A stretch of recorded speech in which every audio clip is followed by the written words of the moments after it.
àpáta pààrọ̀ ewì dé lónìí ọjọ́ kẹjọ oṣù kẹjọ lọ́jọ́ ìbí olóríire ọmọ kan ọlábísí rèbékà àbíkẹ́ àdè ọmọ awórántí olómi lára kò pọ̀ jù apọ́nbẹ́kọ rẹ ẹlẹ́rìí ẹ̀yẹ ọmọ olújọ mímọ́ tọ́mí yéké ọ̀rẹ́ rẹ ló ní kí n wá máa kí ọ ló ní kí n wá máa kéwì fún ọ Esther ọmọdé Bánjí ó ní kí n kí ọ kìyọ̀ kí n délé bàbá tó bí ọlọ́mọ ìwọ lọmọ ìjìṣà òṣèré ìwọ lọmọ onílé òbí ìwọ lọmọ olóbì kan ọ̀wọ́wọ́ tiwọ́ ìwọ lọmọ olóbì kan ọ̀wọ́wọ́ tiwọ́ èyí tó fẹ́ tẹni àwọ̀ sápò ẹni èyí tí ó sì dá tẹni àwọ̀ sínú gbó kẹran nú gbó lérò mú jẹ ìlẹ́ ọmọ bílàádù ọmọ arímọ̀rọ̀ níjìṣà ìjìṣà kò fẹ́ràn kàbí yan bí yẹn bá mọ bí òkò bí òjù bí tí wọ́n ní kẹ́ lọ bá ń fún jìṣà jẹ okú ọdún okú yèdùn àṣeyí tàmọ́dún ọdún ayọ̀ ló mọ̀ ṣe lágbára lọ́wọ́ ọlọ́run lágbára lọ́wọ́ bàbá òkè ẹja ìjà kó wọlé omi ìjà kó wọlé ẹja òdì méjì kàṣàdí àwọn ọ̀tá rẹ lọ́wọ́ kó lè ráyè ṣe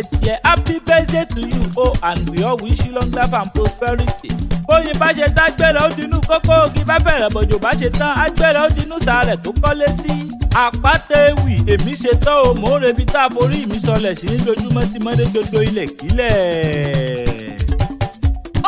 Máa sọ wípé Àbíkẹ́ o kú ọdún o. Àbíkẹ́ o kú ọdún o.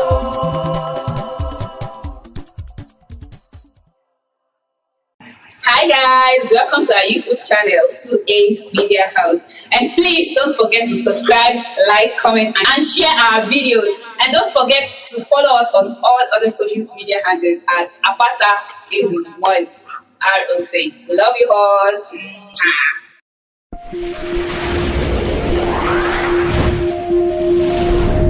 Kindly click like and subscribe to our YouTube channel and press the notification button for more.